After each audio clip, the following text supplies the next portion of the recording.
Yeah, the helicopter. Hey Steve, can you hear me over there? Yep, I hear you fine, Sam. Loud and clear. FYI, Sam, you're talking into the mic on this end. Sam, can you hear me? Yeah, loud and clear. Can you hear Okay. Looking forward to it. Thanks. me? You got me in stereo. You got my camera here and here. So. Okay, I guess we get started. Paul? Yes, sir. Whenever you're ready. Okay, good morning. My name is Sam. I think I know most everybody, but just in case, Sam, November Mike 5 November. And that goofy guy on the right, the goofy grin, that's me. I think that's my favorite photo. Just kind of hopefully expresses like why I really like parks on the air. I like when I can. I like to get outside. This right here is in Wyoming, Glendo State Park. I was actually on my way up to Canada, and you'll see some photos from my way. But it's just a blast. Kind of combined. If you like to get outside, if you like ham radio, you can kind of put these. If you're an active, you kind of put these things together. And if you're a hunter, it's you can reach these exotic places. Know that you made this direct contact with these really remote parts of our country and our continent and other parts of the world as well. So, what we're going to talk about? Well, what is parks on the air? Give you some background on that. Talk about rules and definitions, some of the lingo you hear about it. Why would you want to do it? I kind of touched on a couple of things about why I want to do it, but maybe why you want to do it. Awards. This to me, I think this is kind of like the secret sauce of like what really I think they cracked the code here. I think what helps to encourage activity is that they've got a really kind of clever way of kind of recognizing whatever your passion is, whatever your limitations are. There's a way to excel, and I think they've done a really excellent job about capturing. Recognizing those achievements that you can work that you can achieve. Some tips. So if you're an activator, I don't do as much hunting. So if someone's really gets into hunting, or they probably have some really good tips they can share. That's really not where I'm coming from. But if you're interested in that, I can share you some things I've learned in my. I think I've got over 200 activations at this point, so I've done a few. Where can you activate? Some examples, I've got some photos from some previous activations. Some of the key rules, I'm not going to do every single rule, but some of the ones you should be aware of, whether you're a hunter or an activator, really specifically applies to the activator. You want to make sure you do things legally and within the bounds of the rules of this activity. How to get started, some resources and discussion. One thing I'm going to add on here is if anybody, after we're done, if the radio room's available, I'm happy to show anybody kind of what it looks like to do some hunting. We got an HF radio, we got an HF antenna. We can use that. You kind of see what's going on. And actually, on my way up here, I was on the radio with Frank Lappin. He's actually on his way out to Cedar Hill State Park. It's going to operate 10 and 20 meters. Kind of dicey. It's probably a bit too close. It's not close enough, and not a bit too close in some ways. So I'm not sure if we're going to be able to reach him, but I figure we might give that a shot and see if we can. So we'll show you kind of what that looks like if you want to see what hunting looks like. And we'll go ahead and continue. So what is it? It was founded, some of the names there, you can see Jason Johnson's kind of the lead, but this core group started it. I've got a YouTube interview with Jason on, I think it's W1DED's YouTube channel, kind of explains the kind of the whole history. There was a really successful event before it even became a ham in 2016. The National Parks in the Air program was put on by ARRL. Apparently, it was extremely successful, and people were like, "Okay, what's next?" And they said, "Well, ARRL said, well, sorry, unfortunately, we don't have a budget. They had no plan to continue it." And a lot of number of hams were like, "We can't let this die. We need to kind of keep this going." So very quickly, already very early in 2017, they got started putting this whole program together. So it's not actually ARRL. It's entirely separate from them. The purpose, if you go to the website, this is how they say what from their perspective, why POTA. Purpose is to encourage operators to develop their skills, foster community, and demonstrate the hobby to the public. I want to put a little point about that last piece. I have so many people come up to me like, "What are you doing?" They have no idea. Like ham radio is completely outside of their universe of experiences. And I think I was hiking in my folks' Delaware Water Gap, and I had like Hasidic Jews they were coming from like Brooklyn, and they're hiking up the hills. They're like, "What is this?" So totally like outside their experience. So really, kind of, this is a great way to be an ambassador. If that's something you're looking to kind of like share ham radio kind of reach out to people. Parks on the Air is awesome for that too. So I'm always looking to recruit hams, and if that's something you're interested in, this is a great way to do that. It's also an international program, so they kind of started as a national. They very quickly kind of expanded. They had the infrastructure and the technical expertise to really kind of scale this to kind of support the worldwide community of parks that are still expanding rapidly. And another kind of key point here: state level and a park, public park entity. So common questions: well, can I just go to my local city park or community county park? And by all means, do that. But that's not part of the Parks on the Air program. And I think Mark, I was talking to you about one of the parks that you saw in Oregon, and it said state park on the map, but it turns out it's not actually from Oregon's perspective considered. So it has to be a state level entity. It doesn't have to be just a park. It also includes things like national wildlife areas, some museums, but really the definitive answer is you got to look at parks on their website, and if it's on the map and it's listed as a park, then you can go in and activate that park. You might have heard of World Wildlife Flora and Fauna. There's a web, it's www.ff.co. It's a lot of overlap with that. Many of the parks and Parks on the Air are in WWFF. I don't think there's many that are in WWFF that are not in Parks on the Air. But the one thing you might be interested in, like there's actually tables. I don't want to spend a lot of time on this, but you can kind of get credit for that as well. They're really that's kind of another way that they have to do achievements and like especially a lot more foreign hams. They want that credit for that too. So I want to put a seed there. If you're interested in that, you can also do that for free and then get credit on that program as well. It's not a contest. Put a little asterisk there. There's like one exception, like they do like one event, a plaque event, like maybe once a year, where they will they kind of treat it like a contest. You can't use the work bands, but by and large, it's not a contest. It goes on every day of the week. There's no date, time, or ban or mode restrictions. And just to kind of give you an idea of the scale on the website, they call that, right, as of now, they've got over 500,000 unique call signs in their database. So it's really quite a big activity. Some roles and definitions. So if you talk about Parks on the Air, there's terms like activators, activations, hunters. Well, what is that? The people that go out, basically, that go out to the parks are these different references or entities. They're the activators, and the people that contact them. So like these activators are the ones that are calling CQ.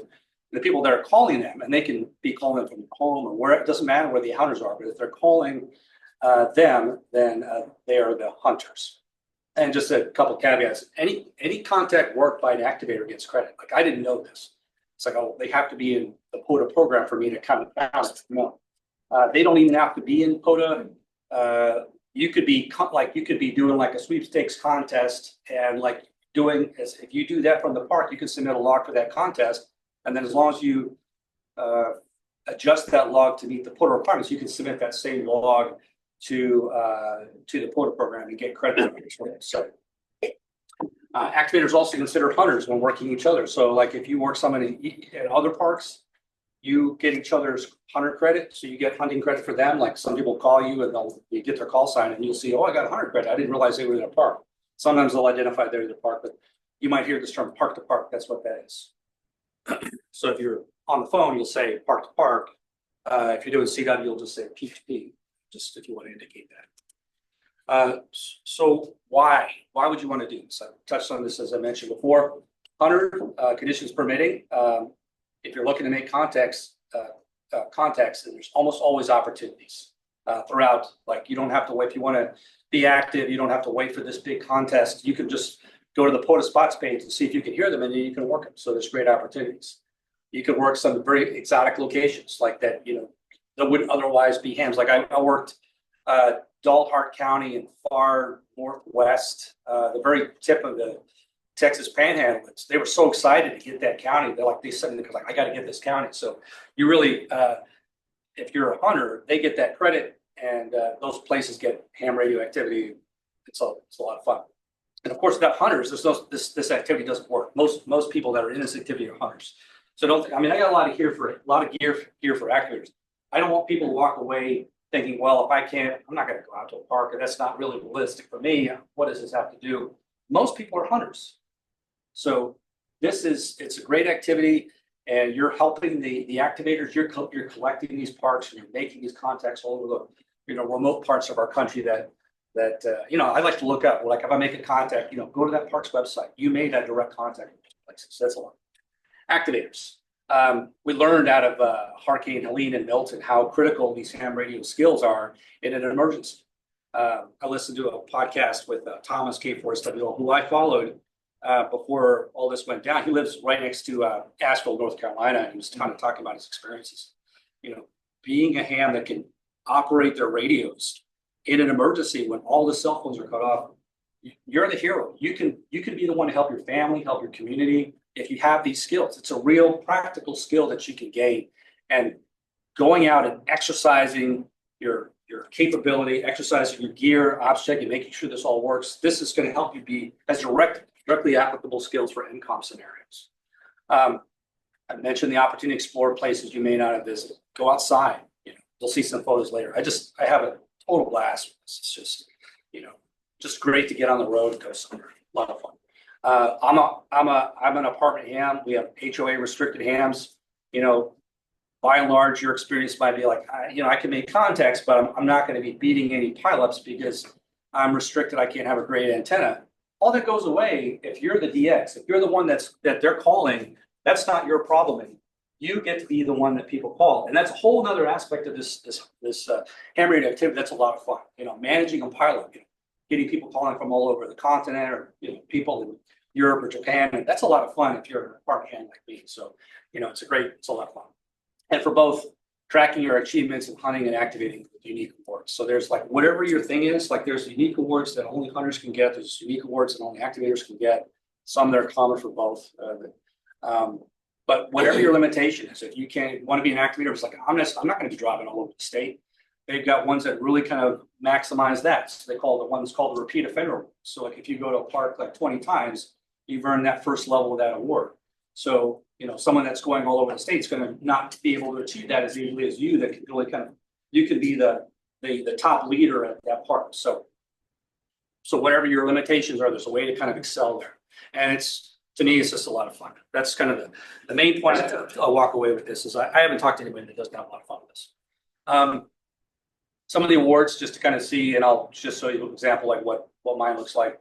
So they kind of like, there's similar awards, like the standard awards is you have like 10 parks activator, 10 parks hunted, there's the bronze and the silver, gold that works up to 100. And then it gets into these unique awards, like at 100 activated or 100, you get the Arizona agave, and there's different unique levels. They kind of, I think for that category, it's like endangered plants. And then there's ones for, unique references. Like if you activate all the parks in a state, there's like some specific, animal or bird.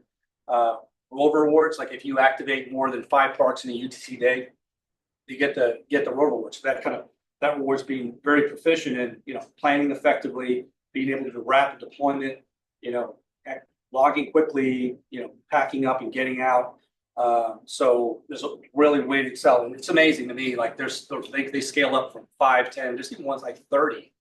So there's some states where they have like tons and tons of parks that are right next to each other. I don't think that's possible at all. I think 10 is probably the most, based on unfortunately, we don't have nearly the density of park entities that some states have. It's a shame. Early late shift activator. So if you, after a certain time or before a certain time, you can kind of maximize these. There's an early bird, early shift. You can start sun rising at the nighttime. So I'm not really an early bird, so I'm still struggling to get this one. I got this one like 6 times over because I'm a night owl. So, and yeah, I'll just I'll click on this. This take me to. Probably should have. Now, do you know on the rovers, if there are entities that overlap each other, will those count on the rover, or do you have to have some distance between them? Say it one more time. I know as hunting, there are a lot of entities that overlap each other, where you'll have 4 or 5 different parts off of one activator. Yeah. Would that count towards a rover, or do you actually have? Yes. Yeah, good question. Unfortunately, that's not an experience that I have a lot with. We don't have many of those. Overlap. They're called like 2-fers and 3-fers. We have a couple of them here. Some places, there's places like I think in Florida where you can get like four at the same time. So again, that's probably the reason why it's in other places, it's probably easier to get that rover work because you can kind of check the door off right at the back. So this kind of shows you, like, this is my profile here. You can kind of create your own avatar. You know, thanks. I think I did this with AI or something.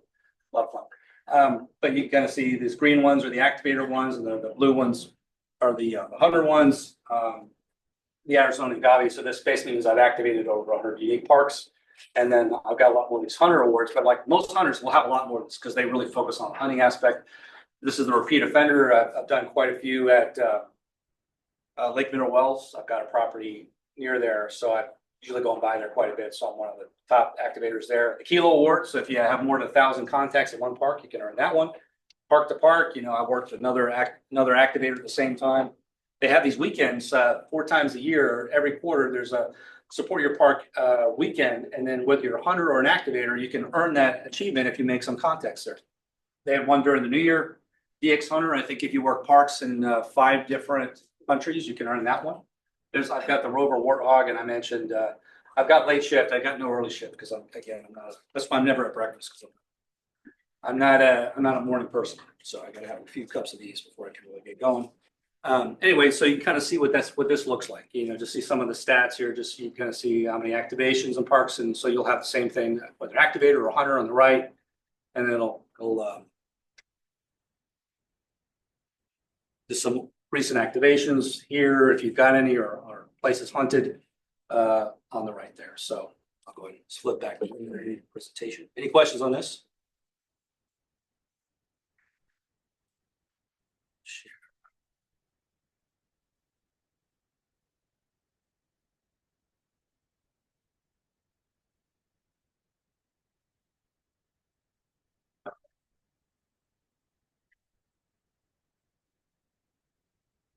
So some tips. I think that was the next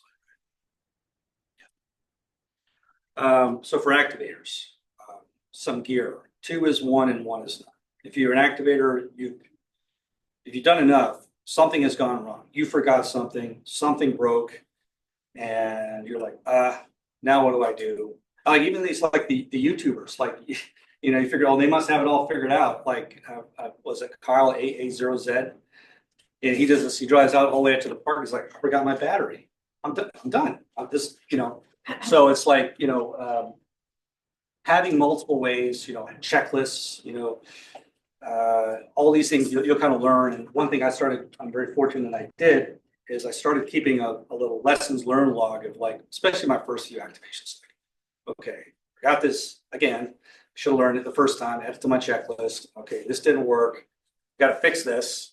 Should have looked at the weather before I, you know, went out. All these kind of things you start thinking about. It's like, oh, why didn't I schedule that active? Like I've had a couple. If you couldn't see it on the stats, but I had a couple failed activations. Cleveland State Park. It's a very close park. If you ever do that, be careful. Their cell coverage is very spotty. So if you just assume you're going to show up there and, like, I'm going to schedule my activate, I'm going to spot myself, which is totally fine. It's not a contest. You're spotting yourself is totally fine. I thought I would do that, and I couldn't get cell coverage. And so it's like, if you schedule your activation and you do digital modes or you do CW, POTA will actually, they'll for CW, they connect to the reverse beacon network, and they can see you calling CQ, and they'll take your scheduled activation, match it together, and then automatically spot you. Same thing with digital modes. I think with the PSK reporter, I think that's how that works. With single sideband, it's probably less critical because you can just say, hey, I'm here, please spot me. But I think it's also probably better if you can. I think you'd want to schedule it regardless, especially if you've been at a place that you've never been. But if you want to keep one thing in the back, if you ever go out to Cleburne, please, by all means, do that. So some gear recommendations. 100 watt options, the FT891, great, very for a 100 watt radio, it's probably the most economic option. I think it's like $600. So great if you're a single sideband or phone person, you want to be looking probably at a 100 watt radio. I think if you can afford it, and the 891 is a fantastic option. Yaesu's got the FT710 field. Rebecca, what you have, was it the DX10? Yes. Yeah, so that's I'm assuming you like that. Good option. Yeah, so great options. And then I have my 7300, which I didn't take out of there, but you can take a look at that. They're all kind of portable options. The Zygo G90, 20 watt radio. You can still do phone with that. It's a great option. It's also great for digital. And it's even more cost effective. QRP radios. If you've not gone into HF, you might have heard about QRP. I would definitely not recommend you start with that. But QRP is big upside of that one is that it's super portable. You can get on a plane with that radio with a small battery, and you can go all over. You can fly somewhere and use it. Especially it's 10 watts is plenty for CW or digital mode. So I've got my KX2 705s over here. There's other radios like the QCX or True SDX or Mountain Topper. So some other good options there, but I probably, if it even does phone, you're really gonna struggle. I wouldn't recommend you try that. Antennas. A major factor I think you want to consider with this is being able to deploy it rapidly. It's very different. If you're not used to going portable, it's a very different matter to I'm going to set up an antenna in my backyard where you've got the afternoon to something as I want to get on the radio within 15 minutes. You're going to have something that you can get up there pretty quick. So the multi-band antenna, Paul, you led the effort with our infant happily, fantastic antenna, 4 bands, 40, 20, 15, and 10 meter, great antenna, very wraps up, very portable, lightweight, great, fantastic. Random wire, if you do something with that, you're gonna have to have like some type of an unun, like a 9-to-1 or an external tuner. I've got an example of that right here. With my KX2, it's got a great internal tuner, doesn't use any coax, but BNC, I made this out of some scrap speaker wire, 20.5 feet. And this will work 10 through 40 meters and all the work bands in between. So that's kind of a neat thing with the random wire. They tend to be kind of noisy, but if you're going out to a park, it doesn't matter because there's not a lot of noise. Monobanders, the POTA Performer. It's great, fantastic, highly efficient antenna, no tuner required, so your losses are less. If you're working with other stations around, it's going to reject their signals better because it's tuned for that one frequency. And it's great. It's got low losses. I can't say enough good things about it. You can take a look at that here if you want. To use the elevated radials. I bought this off of Lowe's, $4. These are electric fence posts to keep the elevated radials away from the ground. Much less ground losses. Really, really great antenna. Another great option is like a link dipole. So dipoles are very basic antennas. If you get the little alligator clips, you can set it up for whatever bands you want. Just link the ones that you want, push it back up in the air, and you've got that. Power, I would recommend a minimum of 20 amp hours. If you're going to go out parks, especially if you're going to do HF, if you're going to do 100 watts, at least 20 amp hours. If you're doing a QRP radio, you could do something smaller, like I've got here. This is a little bi-window 4.5 amp hour. This will do like 10 activations with a QRP radio. And you can see it's small enough I can take this on a plane. Right? I can't do that with that. You're not allowed to take a bigger one on a plane, but that's a really good one too.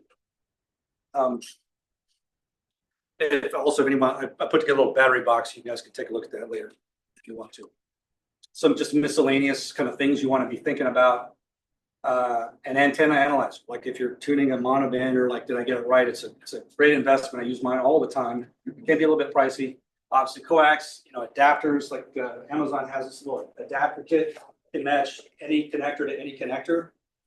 Probably a lot of us have experience. So we buy a lot of stuff. We realize it probably was, I probably should tune and spend this money. Never regretted this. Really, really great option. So you can put SMA to N-type connector and everything in between. So highly recommend. Chokes. So chokes like with the POTA Performer, or you want to have something to keep the common mode coming back down your coax, or if you're using your coax as a counterpoise, you got to keep that RF from coming all the way back into your radio. So you're gonna have to have some kind of a choke. Filters, if you're doing like a multi-operator, you want to be looking at like bandpass filters. Anderson connectors are a great idea. Just in general, fiberglass mask. TN07 makes this. It's a 33-footer. You may be in a park that has no trees or very small trees, so you can just strap this to a picnic table and push your wire up in the air. It's fiberglass. You wouldn't want to use something like an aluminum mast or carbon fiber mast because they're conductive and interact with the wire, and they can affect your antenna's performance or even prevent it from functioning effectively. So fiberglass is a great option for wire type antennas, getting them up in the air. Arborist throw line. So how do you get wires up in trees? You know, maybe not immediately obvious. This is a great, I bought this off of Amazon. You get a little arborist throwaway. You can YouTube, probably 98% of what I learn on ham radio, I learned on YouTube. So, you know, well, how do you a little bit of practice and technique? If you get that, I've got a smaller one. I carry my backpack for, I'm going portable, but I'll put this in my big bag. But I can get wires 60 feet up in the air with something like that. A mini toolkit, didn't bring mine, but it's a good idea. Like you'll find stuff breaks, and you don't want to be in the middle of nowhere and not have a way to fix it. If it's an easy fix, it might get you back on the air. This has definitely helped us. I would have failed some activations if I didn't have a little portable toolkit with pen and paper. You might have a laptop. This is probably you might have heard of the Jankopotamus laptop people were talking about a couple years ago. This was a 60. When I bought it, it was $60, 12 volts. What's so special about having a 12-volt laptop? It runs off the battery. It runs right off the battery. So that if you add solar to that, you can offer. Yeah. So these can be kind of. I think they're more expensive now, but this is great for logging. You can do all the digital modes. The digital modes don't require any kind of like real horsepower, and just a really great option. Micro Center still runs them at $60. What's that? Times a year. Micro Center still has them Yeah. at 60 They times haven't a had year. any in months. Last time I looked, they were $99. So I will say one thing: if you do get them, they're obviously low performance laptops. But if you run like the deep loader script on it, it can remove a lot of the junk that slows it down, and so it makes it a lot more efficient. And if you get the one with the Wi-Fi or the cell portion of it, you can pull that out, add a larger hard drive. Yeah, to it, yeah. to yeah, connection. yeah. It's external. I found I didn't need it because there's really not a lot I want to put on there. That's why I just use that. I don't do any banking on that laptop. That's for dang sure. But if I'm just doing ham radio stuff, that's just fine. And just a little bit. That's just a couple valve things it cost. Pen and paper though, stuff breaks. Stuff will stop working. Having just the ability to like, well, what if, or just want to take notes? Pen and paper, always bring it. First aid kit. Things to think about permits, like if you go into a state park, you gotta pay when you get there. But if you go to like a wildlife management, you have to have either a hunting permit or limited public use permit just to go there. You want to stay legal.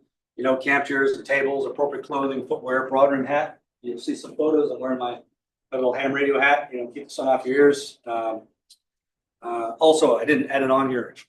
Head-mounted flashlight, really great, and one you can charge. You want to get one with a little USB you can charge from your vehicle. Oh, hotspots. You may find you don't have cell coverage with your primary provider, so having a hotspot with a different cell provider can give you higher likelihood of having coverage. Supplies, obviously, you're going out, food, water, sunscreen, things that repel it. There's one I did, and I just got eaten alive by chiggers because I was walking through the grasses like an idiot. So, if you're especially going to be tromping around off trails, you want to be making sure you're putting on this. Maybe obvious. Planning. Fail to plan, you are planning to fail. Ben Franklin, wise man.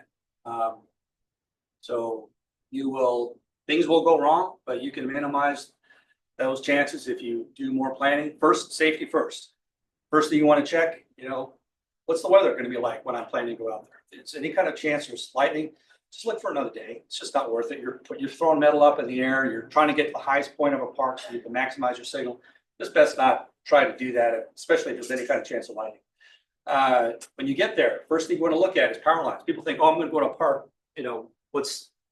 Is that really a fact? Yes, I see them all the time. So before you start throwing stuff up in the air and pushing your mast up there, just look around, right? You don't want any kind of metal anywhere near that. It's all over, right? Obviously, don't need to say any more about that. Do your research. Have a plan A and plan B, especially going to a park you've never been before. You might look at a map and think it's going to be a certain way, and you realize, hey, that road just doesn't exist, or I can't get there. There's actually a gate here. Have like multiple places you think you could set up there. Look at a topo map, right? You want to, if possible, you want to be at the higher part of the park and not in a big bowl, right? Some parts of the park might be at the bottom of a ravine. Like if you want to set up at a parking lot, next to the road, but it's a state forest and there's, hills on both sides, your signal is going to go straight up and you can probably work 40 meters and that's it, right? So, but you might, if you did a little bit of planning, like I got it, here's all my options, but this one's the best chance of me making a contact. So look at your topo maps. Also, you can look for places that might have better cell coverage. I mentioned scheduling your activation so that even if you don't have cell coverage, they can still automatically spot you. Some sites can only be activated by vehicle, like there's museum or historic places. You're not going to be able to throw stuff in trees, or it's a battlefield. You're not going to be sticking stuff in the ground at a battlefield site, right? Obviously. So with that, you'd look to have like a vehicle. You need to have a vehicle solution for getting on the air. You'll see one example of that. Pedestrian mobile, like the Oklahoma City Memorial. One of the rules, I'll get into that, is like the rule is for an activator, you and all your stuff has to be within whatever that park says is the boundary of that park. It's not, well, the parking lot next to that. If that's not actually what the park considers part of the park, then that doesn't count. So you might have to be pedestrian mobile and be able to set up there in such a way that you're not interfering with anything whatsoever. And obviously a memorial site is like the most sensitive, and being able to do that in a respectful way, does not interfere, that totally respects the rules. It's absolutely critical. Boat or airplane. I think in Texas, there's at least one park that's I think it's near Baytown down in Houston, where the only way to get there is by boat. You know, if you want to work all the references in Texas, you're going to have a friend with a boat, I guess. So obviously, and then there's some places, I think, like some of the parks off of Louisiana, you're only really practically going to get there is with a seaplane. Or up in Alaska, you know, there's no roads. Just be aware. Have at least 2 ways to set up an antenna. Like you'll show up there, figure, oh, I'll just, you know, throw my wire in a tree. There's trees. I saw the trees on the map, but they're very tiny. They're like bushes. Well, I need a mast. I need some other way to get up there. So, or different type of antenna. So remember, 2 is 1 and 1 is none. Update lessons learned, mention that. Operating every contact counts. I think I talked about that. You can get credit for 2 activations. Like if you want to, you can get 2 activations at a park. Like if you show up a couple hours before the UTC data rollover, which I think is 6 p.m. here. So if you showed up at 4 o'clock and you worked for a couple hours, or you showed up at 5 and worked for an hour, you can have at least 10 contacts, and then the next UTC day starts and you start another log. And so you visited once, but you get 2 activation credits for doing that. So that's a neat trick. Totally, completely legal. And you can work activators in the same park even. So like one of the awards you can get is 10 parks, 10 bands, and you can have your buddy there with their HT. You can't use repeaters. Repeaters are one of the rules, no repeaters allowed, but you can work simplex with them and get those contacts.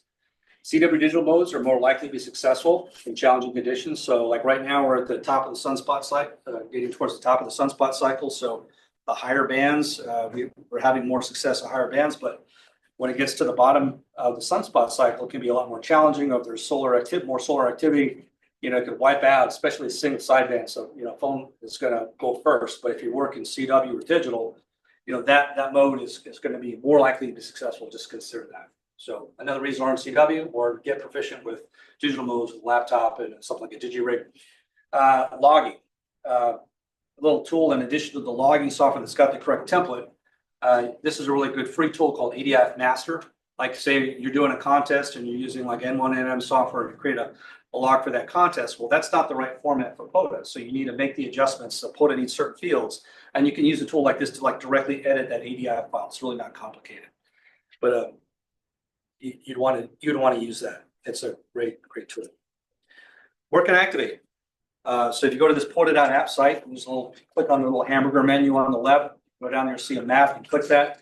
Ask, hey, do you want to share your location? I'll show you the map. And you see this. It's really hard to see it here, but these little yellow dots. This is DFW here. You can see Mineral Well State Park. There's Cedar Hill State Park. LBJ Grass. Yeah, LBJ Grasslands. You got, I think this is the Anton State Historical Site, Cleveland State Park. And like, you can just click on those little dots and it'll take you to a little bit more information. It tells you, how do you get there? Is it access method? Is it accessible by vehicle, by foot? Activation methods? Is it vehicle only? Is it other or pedestrian, whatever? And then it'll usually have a link to that park. So you go to that park, you want to pull up the maps there and kind of see, well, how do I get there? When is it even open? Some of these wildlife managers are they're not even open big chunks of the year. You want to do, again, do your research, plan ahead. Yellow dots indicate park reference location. Trails and rivers not well represented. This is something I wasn't even thinking about. Some of these entities are like national trails or like rivers. Well, a dot is a terrible way to represent that, but yet it's on there. So like there's trails that like will cover multiple states and like they'll slice through whole parts of the state. And as long as the rule is as long as you're within 100 feet of that trail, you can activate that trail. So you need to find that. You can look up that website. As long as you follow the rules, you can count that. Sam, what are you going to for that? Is that POTA trails? Yeah. So if you go to POTA.app and like if you click on that left, you want to see, well, are there trails or rivers in my state? You can drill down to the US, to Texas, and go to the parks list, and you can just see like in Texas, I think we've got 223 parks. And then you can just do a Control F for trail or whatever, and you click on that. That'd be the way to find it because it might be hard to see it because like the dot or that trail is like way over there in Northeast Texas, but it's actually slicing, across. So like that's how I would find a trail or a waterway. I was trying to find Pacific Crest Trail, which goes through California, Oregon, and Washington. Yeah, I would go to. So you'd want to go to click on the left, click on the little something that says Parks List. Yeah.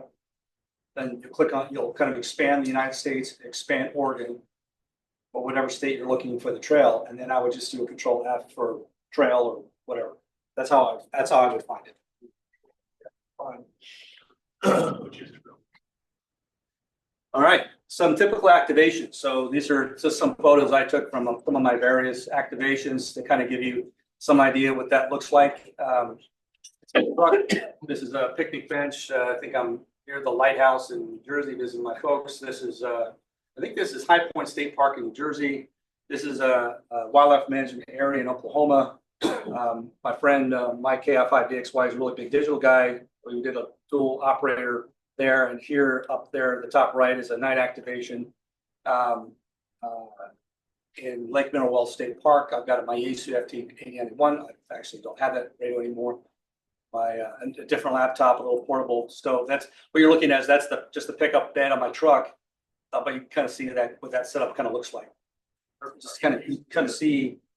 Are you using like a hitch mount there on your truck there in wildlife? Yes. For your antenna? Yeah, it's actually this mast and probably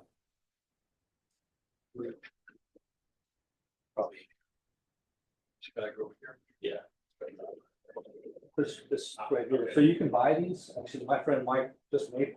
Said, hey, my friend's got a shop. I can pick the dimensions of that mast and just put this together. Slide that in the hitch and then don't need any trees. Just You don't need any guys or anything like that either. No. Yeah, it's just. Yeah, I'm just pushing up one part of this. This is just 20.5 foot of wire. Yeah. The typical average, maybe, amount of time that you spend at one location. It depends.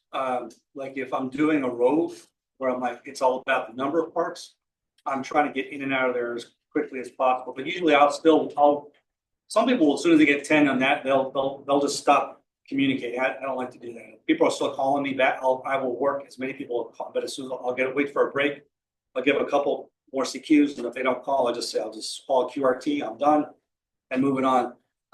So I'd say probably the minimum for me, because I can't. It still takes me maybe realistically about 10 minutes to really get fully operating. Like if I had a full HF rig in my truck, I could be on the air probably within 5 minutes. So probably at least 30, 40 minutes typically for me. But more often it's like an hour and a half or 2 hours if I'm not in a rush. What's the longest you've been at one? I think more than like 5 or 6. I just said, I was only going for that one place. There was no other parks, and just taking my time. And a lot of people were calling. And I think it was a couple hundred contacts that was. So that was a lot of fun. I wasn't in a rush and just had the time. that helps. And just some more. This is also Lake Mineral Wells. You can just kind of see this setup is, I don't need a table. I just use my bed of my pickup, little folding camp chair. I've got my little laptop and batteries here. This is the POTA Performer antenna. You see that this mast here is kind of my improvement on the design. Basically, they call for a tripod, which is fine unless it gets super windy like it often does here. I just put some power cord and some stakes and stake this in, and like short of like 80-mile-an-hour winds, my antenna is not going to get knocked down. So this is really nice with the chameleon 70-foot whip. Now they have a 25-foot whip option, which you can do 30 meters and maybe some other solutions. But a 17 whip will get you 20 meters. I'm using coil to get down to 30, 40 meters. Rebecca, you've got that. You've actually have you done the 80 meters? Just this morning I. Wow, yeah, that's But that took 67-foot radio, so. probably not a POTA solution, same antenna, but probably not something for POTA. Maybe a coil. That would be a neat POTA flex. Is Sam, is that, do you use a step stool with that? Because I think Chris and I were looking at it. We probably couldn't extend the whip because it was so. well, what I do, at least what I do is I extend it before I put it on. So I'll know the distance, and then I'll just. So you're measuring and then put it on. Yeah, well, what I did is, I think in the latest design they have you do a rope, but what I did is I have a little spreadsheet where I know how many extensions I need to do to get a certain. So if I want 20 meters, it's full, and then I actually made a little bit of extension because I want to get to the bottom of the 20-meter band. The whip is kind of tuned towards the top of the band, so I put a little extension on to get to the bottom of the 20-meter band for CW. And then, of course, they've got the elevator radials, which are tuned, unlike ground radials. So you have to change the length of that. And I know there's some improvements on the current design. So, oh, and this is Canada. When I went up to Canada to grab my trailer, you kind of see it's nice to get out of the heat in July. It was quite a bit cooler up there. You can see that's hard to see, but that's the POTA Performer there. And then the setup there with my battery box, my Icon 7300, and a lot of fun. So I will operate it as NM5N/DE6 for working in Alberta province. Pedestrian activations. Unfortunately, my face is on these just because I had to do selfies to kind of see the setup. This is this is like a state forest up at the Delaware Water Gap in New Jersey. Oklahoma City Memorial. Like these two are probably my proudest of these because this was super hard to do respectfully. So finding a place that's very high noise level because you're in the middle of the city, you're at a memorial site, it's a park, it counts. I got some security people coming over like, what are you doing? So just I invite always be very polite and you can see I set this AX1 antenna. I had a little knee board, pilot knee board style thing, little clip onto a flipboard with some little elastics to hold my KX2. So I can work from this with a little CW Morse to a set of paddles.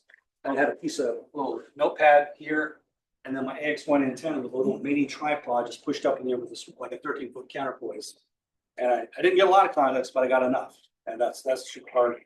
And this is Midland, Texas. This was I have one term in Parks and Those called a all-time new one or ATNO. So when they get a new park added to the system, the very first activator to activate that park is recognized on that park there. So at least for posterity, that park, this is George H.W. Bush's home in Midland, Texas, where he lived from like 1950 to 1953. A little tiny lot, and I just added the KX2 with the whip on the end, and I just worked it with the paddles like this. I had my little cell phone with the Hammers app on there, typing and logging like this, and that was like, it was I got kind of sore, but it worked out. So I was like literally standing in the backyard. How long did you stay there? Well, like an hour. It was a workout. Like an hour. Well, I also had to do the thing because like I was the first one, like these people that run like this is a kind of museum. I had to be very friendly and diplomatic. And hey, I'm ham radio, and luckily the guy who was there was like, oh, I know what ham radio is. He was really cool about it. So since then, a lot more folks have activated that one. But this is an example. So here, just the side of the road, You can see the same knee board setup with the radio. I've got a little camp chair. This is the middle of winter. This is another state forest in western New Jersey, close to my folks. There's all kind of like, got kind of panicked there because there's all little they look like little ticks there. Lyme disease is a problem, so I was a little concerned. I had a raid on my bag after that, and praying I didn't get Lyme disease. Insert pump, don't forget. Vehicle activations. This is not my photo. I borrowed this from another presentation, so the quote N2CX. This is an example, a telescoping antenna parked in a parking lot. So you can use the same kind of setup as long as you're not interfering with something else. You can just hook that up and sit in your car and work in activation. So like I said, some places, this is the only option. So having a solution to do that, some cars will have HF radios, HF antennas, on built in the car, and that's fine as well. So this is kind of more of a temporary setup. Maybe, like I said, maybe the only way you could activate some sites. This is not all the rules, but some of the key rules. Activations from park on POTA park list and only publicly accessible property. You just can't say, it has to be on that list. So you can look at that list, you can go to that park's website, see what the boundaries are. Is it open? You can't go to some park that's private. It has to be publicly accessible land. To count as a successful activation, minimum of 10 contacts in a UTC day. All bands, all modes are available. Land repeaters are not allowed. So you can't contact a repeater. Those cannot. You can use it to say, hey, I'm here. Please call me. Satellite contacts are permitted. So that's fine. You can do satellite contacts. You may sell spots. It's totally fine. It's not a contest. You can spot yourself. Activated equipment must be entirely within the park boundary. Multi-reference activations, 2-fers and 3-fers are permitted. So this is like the wildlife flora and fauna. They don't have this. So if there's 2 there, you have to pick one. So you can do, as long as you can be on a trail that goes through a state forest within the state park. So if you figure all that out, you can figure out, okay, this will still count as a 3-fer because all this is legal. Hunters can make contacts from any location. So if you're at home or wherever, you can be activating another park, or you could be wherever. If you're calling an activator, you can be, doesn't matter. Activators have responsibility to submit logs. If you're the hunter, you have no responsibility whatsoever. You just call them, the activator makes the log, they submit it, you get the credit. Also, if you've ever worked, you just happen to work someone that's activated a park and you weren't in the POTA program, as soon as you create an account, you'll see that you'll have that credit, right? So they still have that. So if you log in, you'll see that you may already have that hunter credit when you create your account. And there's a link to the complete rules. I mentioned this, just some specific log format requirements. So if you're an activator, the simplest way is just to use a logging software that has that POTA template on there. So just keep that in mind. I'll mention Hammers is a great one that a lot of folks have used, and I'll have more information on that. Link to the rules down there. Getting started. So if you go to that parksonair.com, click the getting started. There's tons of guidance on there. There's videos, instructions, links to those rules. So even if you want to be an activator, you're intrigued by this activator stuff, everybody should start as a hunter, right? Just if for no other reason, you can kind of hear what that flow is. Different activators have different ways that they do things. There's certain things you have to make sure they get their call sign right. You learn what that flow is. You give a signal report. You get their state. You provide a state. That's the typical thing. You signal report and state. And some people want to talk more. Some people don't want to talk. So just act as a hunter. Once you kind of get that, then you can look at maybe being an activator. Obviously, follow the DX code of conduct. The link to that. Hunters, once you've kind of done that, you can go to the spots page. So that little hamburger menu on the top left, you can go on there. And actually, after we're done, if anybody's interested, we can go into the radio room and I'll show you what that looks like. Or maybe we can try to reach Frank if he's reachable. If not, we'll try to maybe work some other activators. I'm sure there's going to be plenty. For activators, obviously follow all laws and instructions. Be courteous, right? You got to think of yourself as an ambassador, right? People don't know what ham radio is.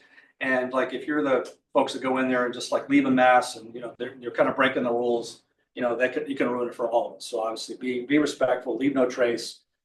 Ensure, if you've been a scout or whatever, all this is beaten into your head, but obviously just be a good citizen. Ensure using POTA compliant logs and submit after activation, right? So if you write it down on paper, that's fine, but you got to have somewhere to get it in the right format. I think the POTA side, there's a way you can manually enter your logs there if you prefer to do it that way. And they'll make sure that it's correct. And also everything is UTC time, obviously like anything else, UTC time. So like if it's like 8 p.m. here, just remember that's tomorrow UTC. So you got to use that tomorrow's date for maybe for New Hampshire, may not be obvious. Consider joining an experienced activator as a second activator. So I'll throw this out here. If, I'm thinking maybe I'll look at the weather, but if not tomorrow, then maybe some other time. And like I think I was mentioning, I was talking to Frank there. If we wanted to do some type of group activity, you know, I'd love to maybe join us on that as well. Maybe do a video or something. But it's a great way to kind of see what it is. You don't have to bring anything. You can be the second person on the microphone. Like I had a friend in another club I'm in. We went out to Cedar Hill State Park. You know, I have an FT and I didn't want to wire up. And then I talked to one person in France. The next person I talked to was in North Pole, Alaska. He was sold, right? So I mean, it's just to me, this is the magic part of ham radio. And you could be, you know, placed with no cell coverage whatsoever. You can make contacts all over. All right. Resources. HarcsOnTheAir.com. You know, easy to remember. There's a book. There's a link to get that there. It's a great stories from different activators and kind of learn, you know, get some lessons learned. Like the more you can learn before starting out, it's a great resource. POTA.app website. That's where you can find the spots. You can look for parks. You can submit your logs. You can see your, you know, your achievements, all that kind of stuff. That's a key one. This is where you create your account. There's also, I'm not on Facebook, but there's apparently this is kind of the big community aspect of it on Facebook. Parks on the Air, groups Parks on the Air, our own Ham Radio 2.0, Jason, and it's got a great website. It's got a great YouTube channel. He's done some activations. He's a lot more on the gear side. So if you want to kind of learn about that, he's got a lot of great stuff there. Some of the ones I like, KB9 VBR, does a lot with antennas, but he does a ton of park act. So if you want to kind of see what that looks like, you can just watch a couple of YouTube videos and kind of see what that flow looks like. It's like you can learn a lot just by watching.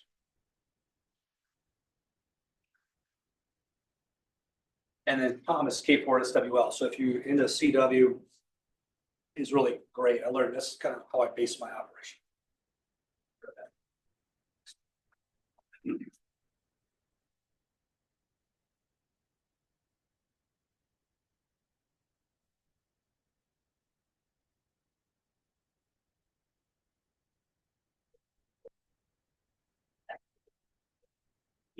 And he has a great website, qrpeer.com.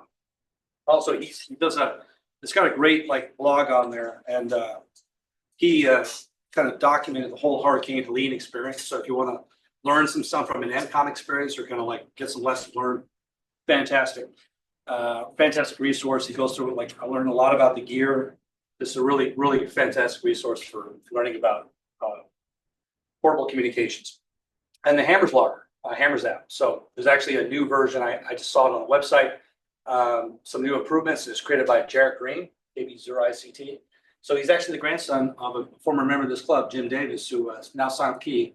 Great guy, really phenomenal. About, you know, when you came in as a new ham, he'd be like grabbing you, like, hey, let's get on the radio. So, but Both Thomas's and Mike's KB9 BVR do excellent equipment reviews. Yeah. In there. So if you really want to just go through some of their YouTube channels. I know Mike's been doing it for 5 years, so he's got a plethora of equipment reviews for POTA on how he does it. And he does a really good job. He basically does a lot of J-holes that he builds himself and everything, but he does a really good job of equipment reviews. And I know Thomas does another really good set of equipment reviews, and he's geared towards the QRP level. yeah, he does the QRP, he's a CW, and like he does antenna deployments very similar to what I do. Like I do more, if I do anything probably more common, it's with I do the getting the wire up in a tree. So I think that's more my style. So Thomas is kind of more of the style of the way I kind of base my operating off of. But yeah, Hammers is really cool. I know there's some other logger options out there. They may be great. I don't have experience with them, but Hammers it's got a cool connection to this club because the creator's the grandson of a great former member of this club, Jim Davis, 85XS. So discussion, anybody have any questions or any more questions? You're welcome to kind of take up take a look at some of the gear we have here, and then after that, if we want, we can hop into the room and maybe do some hunting. Unusual question. Have you ever done this like in deep winter environments? Yes. Well, yeah, like 20 degrees, 17-degree weather. Did you notice the degradation in your batteries? No, but then again, I did not operate for such a long time. I did Yeah, also. I can imagine. I'll be able to let you know, since I'm going home to Montana for Thanksgiving. All right. No, I mean, the lithium iron phosphate batteries are rated for full output to 32 degrees. But they say they'll operate degraded down to -4 Fahrenheit. So I'm just I'm just curious what degraded means. Yeah, Imagine if there will be. well, what I would do, this is kind of a other thing, I would keep my battery in my bag, like this is a little camera protector. I would always kind of keep my battery like kind of wrapped like this. And number one, keep it protected, but also can help with some of the thermal issues that you have with like either heat or cold. It's less of an issue, but no, I personally have not had that issue. If you're opting for less time, it's not as big. Yeah, just an out of left field question. No, it's good. It's a good question, but it also might drive you to be like, okay, weather's extreme, maybe a vehicle activation is more appropriate. Turn on the heater. Any other questions? You said, getting out in these, you've got a much lower noise field. Yes. Typically, in a lot of these. Typically, not always. Except if you're in a municipal area is one, Yes. and then if you're in a parking lot, it's Yeah. because in there, because you may have other things, but Yeah, I know there are parts with they do have power lines and transformers and bad installs, like, I forget, there was one where there was just a wicked noise and I couldn't find another place to operate and just very high noise floor. But I was still making contact, so it was good enough. Are there any chargers in the nearby parking lot? Chart, Cars, chargers? no. No. I think it was a bad transformer or something like that. There was some bad electrical installed. Yeah, like when we had field day, that one, we couldn't get the primary park, we were over at that other park by the swimming pool. There was this horrible noise floor there the whole time, and power lines were right at the edge of the park with transformers, so. Oh, this was kind of a neat thing. I remember when I saw this. This is on whose YouTube channel. This is like this is an Anderson to just like a bare copper wire adapter. This is like a Wago. These are really cool. Legos are excellent. Yeah, but this will like, so I'm all on Anderson, but I've had things where like with very small wires, sometimes wires will come out of the back of the Anderson connectors. And I lost one of my ways to operate. If I had one of these, I think they sold these at one of the local ham fests the other day. I bought a couple of them. These are great. That was, it was right up the street and, but Home Depot has a whole bunch of them. Well, but you can see what this is. This is a kind of a fabricated adapter. He built it, yeah. Yeah, I mean, it looks simple. It's like heat shrink, a Wago adapter, and an Anderson connector. Oh, And so you can kind of like, if you lose your wires, you have some bare wires, this is a very quick way to get it back on the air. Etsy and eBay have those guys building them. Yeah. And they also have some of them with the little mini ATC fusing in them also that they've started building. Yeah, that's great. So that if you need a fused set of I that. think it's like $10 or Yeah. $8 or something. But yeah, these are nice. But by all means, come up here. You guys kind of take a look at some of the gear, ask questions. I've got my battery box was kind of a really neat project. It also will do solar as well. There's two 35 amp hour batteries and a sort of different, that like I could run probably the week on. I could run field day, run a whole station on field day for that. Well, Would you stop sharing? Get a good view of the, I'll be your director again. Yes. There we go, get a good view of the things you're showing on the thing. what are the different ways that that you activate, the spot yourself? Well, if you know you have cell coverage, like you would just go, I guess I could just go to, I can share this site here. Let me share it. I'll share it. Do you QR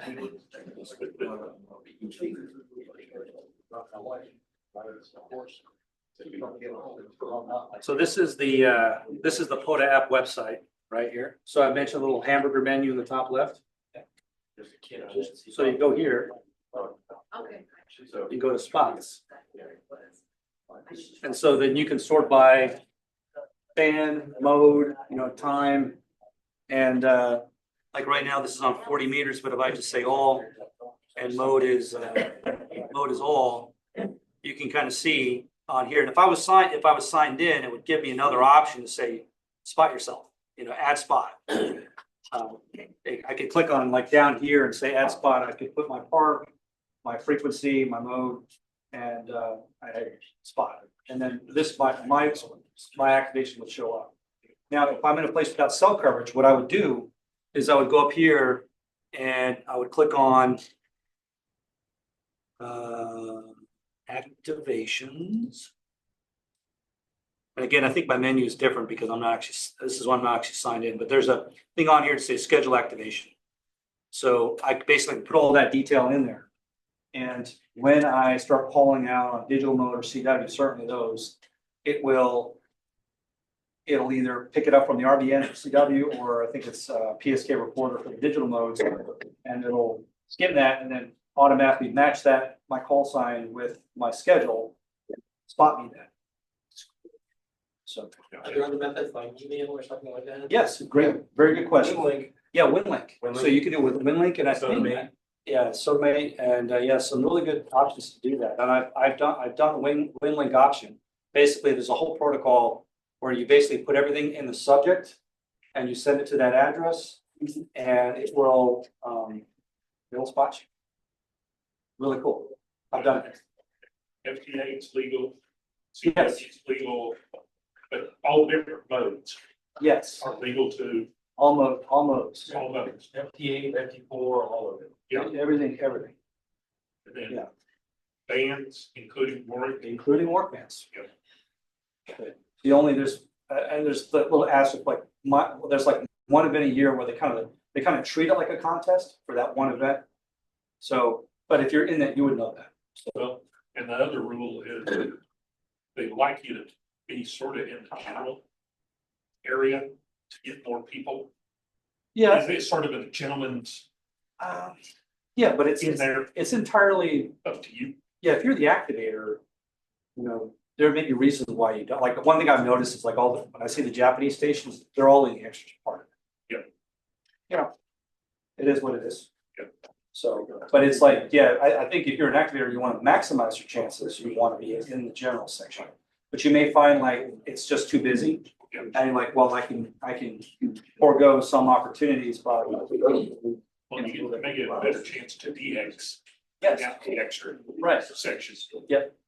In there, but if you want to maximize them, there's probably a lot more general coverage out there to be able to get people. Yeah, calling you. it's on the activator, like, you should know you're probably limiting your context if you're not open to the general class. Yeah. Good question. Well, I'm finding with 10 open now, a lot of activators are coming down to the technician portion of the 10 meter band to allow technicians, be able to activate line. Yeah. So it really depends on what you want to do. And I've worked, 500 range.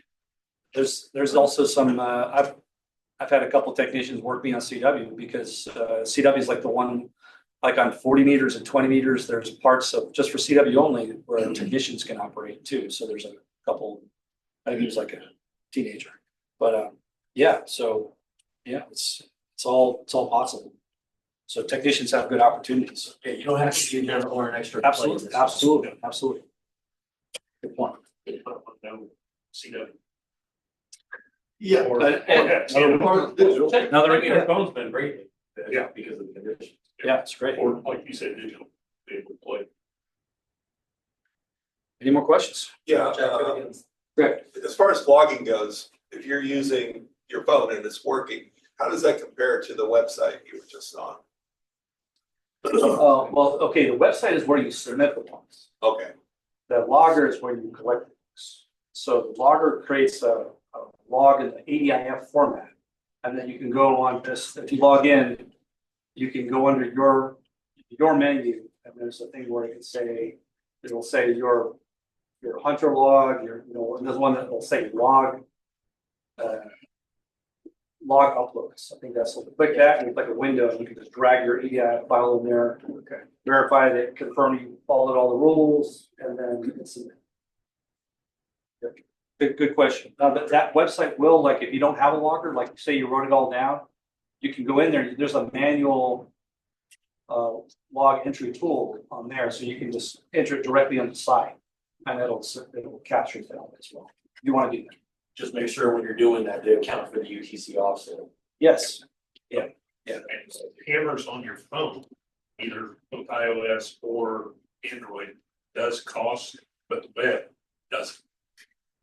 Well, like on your laptop, your Windows version. Right. Then I don't know about there's a pro version. I don't know. It just came out. I don't It's know. still A lot of pro version now. Yeah, What's it's that? still open, but if you want to run the actual Hammers app off the Play Store or Yeah, You got to buy it. Yeah, and the reason why is because they charge him. He would be losing money if he didn't Right. ask for something. and then there's also Polo B, Yeah, so World Radio League. I've heard of those. I just don't have experience. World Radio League, the one that does ham prep exam, has now come out with their World Radio League blogging with a specific POTA setup on it, and that will run on your phone app. Yeah, I And it think. will do it offline so that you can log it there and it'll resync once you get coverage. Were you at Steve Lott's talk over at the other club? Yeah, I think he mentioned that. He was kind of plugging that. I think that's when he was mentioning. It's kind Yeah, of, they just basically came up with that last 3 months or since they invest and really tweaked it up. yeah, so there's some, the takeaway, there's some, I mentioned Hammers is what I'm experienced with that. There's some other options, Polo, M2K Polo loggers. I've heard great things about that. I just don't have experience with it. So try some out and figure out. What I like about Hammers and probably these other ones is that they strip away all the stuff you don't need, and it just does that. It'll do, I know Hammers will do POTA, it'll do field day, winter field day, and then there's like a generic log. So it's just less stuff you can get in trouble with. I don't think it's really meant to be a general logger like for all your logs, but it can do that if you want. The whole thing is it's designed to capture what you need to spread your ADIF back up into POTA. Yeah, It's like like a manual. fields. yeah. So this is different from like a general logger where you may be like, oh, I talked to Bob and he talked about his shack and he talked about the weather. It's really not meant for capturing all the stuff you might do with a general logger, right? But what antenna they had, there's like a comment block. You can put whatever you want in a comment block. Like if he mentions something, I can look it up later. I'll just type something. Yeah, good points. Any other questions? Okay, by all means, come on up, take a closer look if you want. Once we're done with this, we can head into the radio room and kind of see what hunting looks like. Hey, Steve, do you have anything? Nope. Great presentation. Thank you, Sam.